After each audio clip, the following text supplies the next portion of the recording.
America is in the middle of a attention span crisis. An attention span crisis. That's the latest crisis that they're talking about on the news today. An attention span crisis. And when I heard that America was having an attention span crisis, I wanted to pay attention. I was like, I need to know exactly what is the crisis. Apparently, the average American is unable to pay attention for longer than 65 seconds to anything. And then they said some shit after that, but I really wasn't paying attention. So I have no idea what they were talking about. But they also said that multitasking is impossible. Anytime somebody tells you that they're multitasking, they're lying. Their brain is only capable of thinking of one or two things at a time. You cannot think beyond one or two things, which I don't know if that's entirely true. I don't know a lot about the brain, and I don't have the world's greatest brain, but I've heard enough about the brain to know that we only use a tiny little fraction of our brain. That's what I've been told all my life. Hey, people only use a tiny little fraction of their brain. There's more out there for us to use. If we could tap into the full scope of what our brain can do, we would think so many things, our heads could literally explode.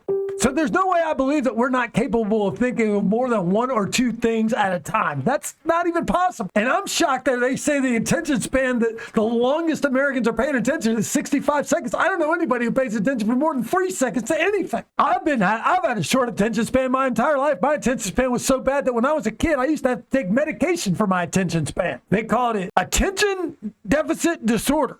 Hyperactivity attention deficit disorder. I took Ritalin for 6 years, 3 times a day. And if I didn't take it, my teachers knew that I did not take it. I'd be bouncing around a classroom and they would be like, did you take your medicine? You need to go down to the office and take your medicine. But I can tell you this, when I didn't take my medicine, those were some of the most fun days of my entire fucking life. And I couldn't pay attention to shit. So America, don't think we have an attention span crisis, because it's not a crisis. The fact of the matter is people are no longer just focused on one solid thing all day long like they want you to be, because we're not brainwashed and mind numbed into doing exactly what we're told 24 hours a day, 7 days a week. That's the America that some people want to go back to. I think it's even better when your mind is working 1,000,000 miles an hour and you're thinking about different things at the same time. There is no attention span crisis. There is an attention span, and that is the truth, the whole truth, and nothing but the truth. And I'm your host, 7, and this is the truth times 7.